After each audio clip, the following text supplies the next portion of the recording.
नमस्कार फ्रेंड्स, मैं नरेंद्र विश्वकर्मा एक बार फिर से आपका स्वागत करता हूं आपके अपने चैनल इंडियन नर्सिंग क्लासेस में। आज का हमारा टॉपिक है स्विचर्स।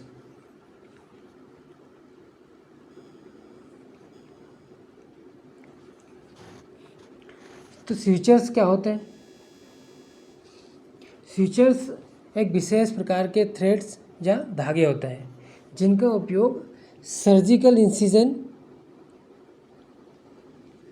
या डीप वुंड को क्लोज करने के लिए किया जाता है। Switchers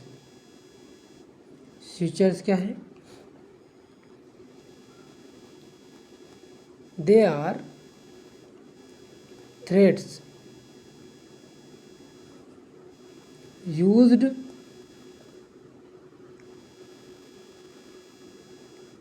to close surgical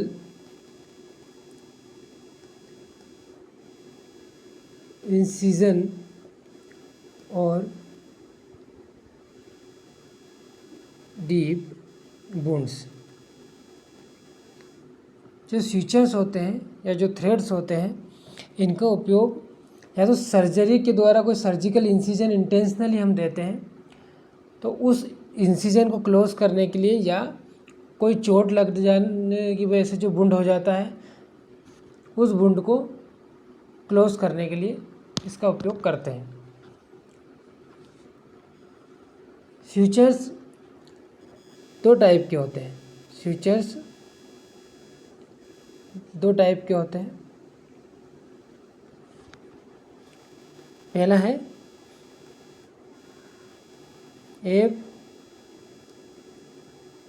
absorbable और दूसरा है नॉन एब्जॉर्बेबल। एब्जॉर्बेबल स्विचर्स वह स्विचर्स होते हैं जो कि घुलनशील होते हैं, जो बॉडी में घुल जाते हैं, और नॉन एब्जॉर्बेबल स्विचर्स वो स्विचर होते हैं जो बॉडी में नहीं घुलते, उन्हें काटना पड़ता है। ये दोनों ही स्विचर्स, एब्जॉर्बेबल और नॉन एब्जॉर्बेबल, भी दो प्रकार के होते हैं। ये मोनोफिलामेंट और मल्टीफिलामेंट हो सकते हैं। तो एब्जॉर्बेबल स्विचर्स, पहला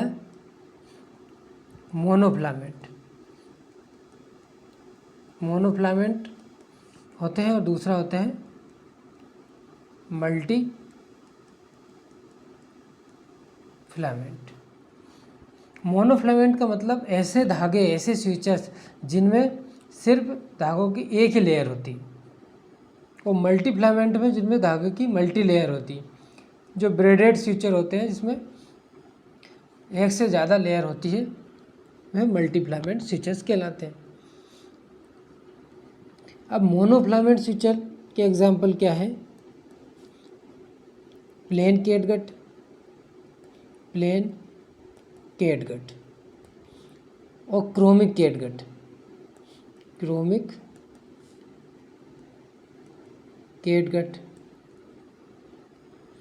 ये शिप या केटल की गट से बनाया जाता है कैटगट स्विचर, और इसलिए ये नेचुरल स्विचर्स होता है। प्लेन कैटगट और क्रोमिक कैटगट में क्या अंतर है? क्रोमिक कैटगट में क्रोमियम साल्ट के द्वारा इसको रंजित किया जाता है, कलट किया जाता है। इसकी वजह से ये जो होता है देर तक डिले एब्जॉर्ब होता है, ज़्यादा दिन तक ये एब्जॉर्ब नहीं होता है, और प्लेन कैटगट जल्दी एब्जॉर्ब हो जाता है। दूसरा टाइप है PDS, पॉली डायग्जेनोन, और तीसरा टाइप है मोनोफिलामेंट का, एब्जॉर्बेबल मोनोफिलामेंट का तीसरा एग्जांपल है मोनोक्रिल, इसको पॉलीग्लाइकेप्रोइक एसिड भी कहते हैं। तो ये मोनोफिलामेंट हो गए। मल्टीफिलामेंट स्विचर्स में के एग्जांपल है बाइक्रिल।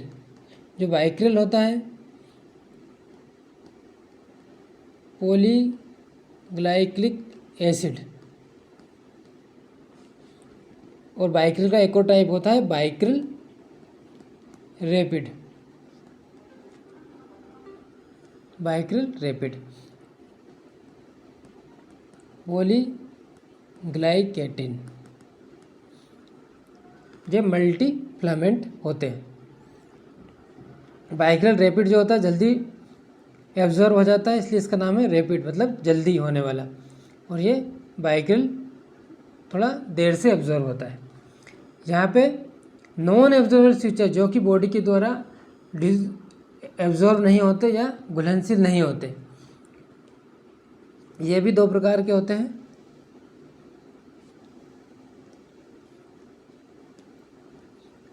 मोनोफिलामेंट और दूसरा है मल्टी फिलामेंट। इसके मोनोफिलामेंट के एग्जाम्पल क्या हैं?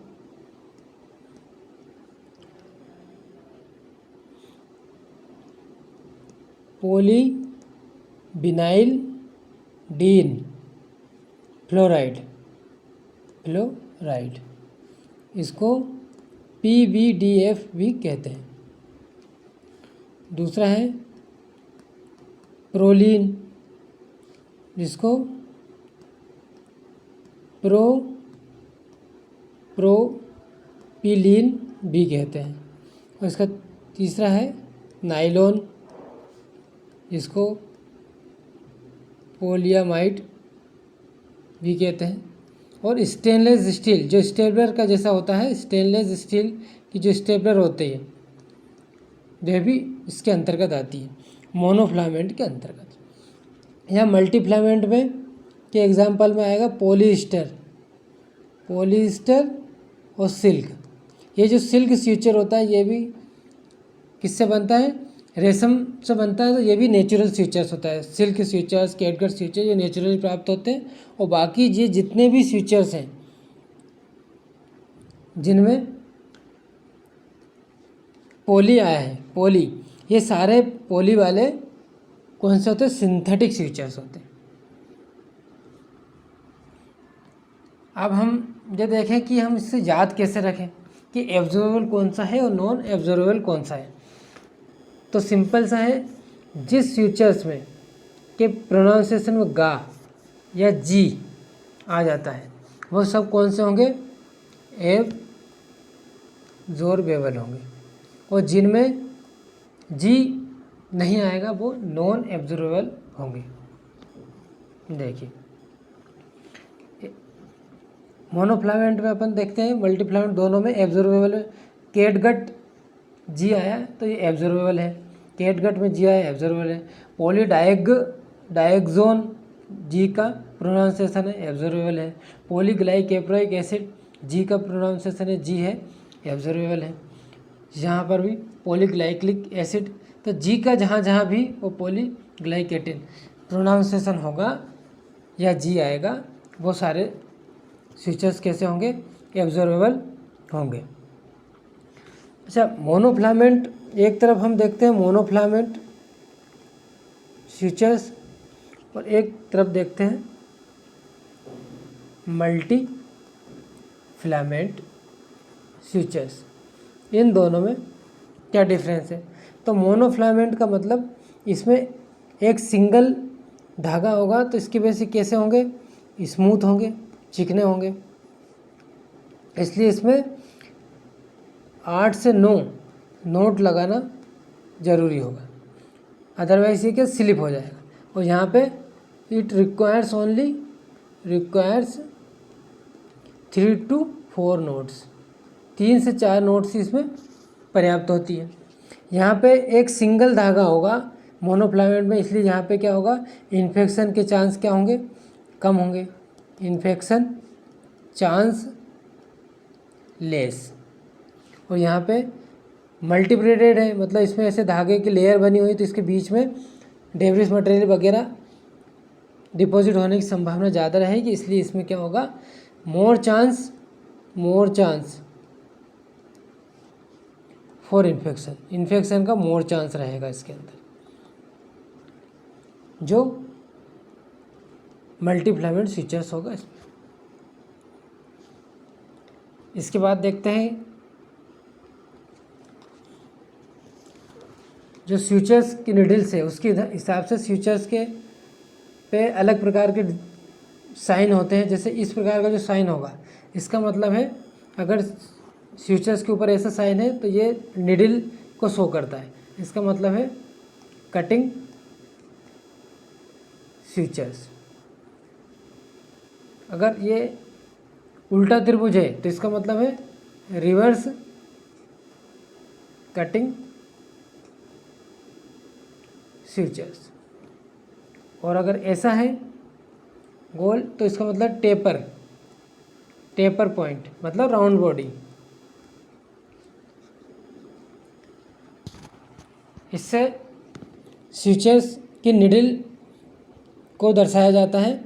इस सीधे त्रिभुज का मतलब है कटिंग स्विचेस, इसकी जो निडल होगी शार्प होगी और इसको जनरली स्किन के ऊपर या टफ टिश्यू में यूज़ करते हैं। रिवर्स कटिंग स्विचेस का मतलब इसमें अपोजिट त्रिभुज होगा, अगर ऐसा चिन्ह बना है तो वो स्विचेस होगा रिवर्स कटिंग, और टेपर पॉइंट मतलब ये राउंड बॉडी होगा।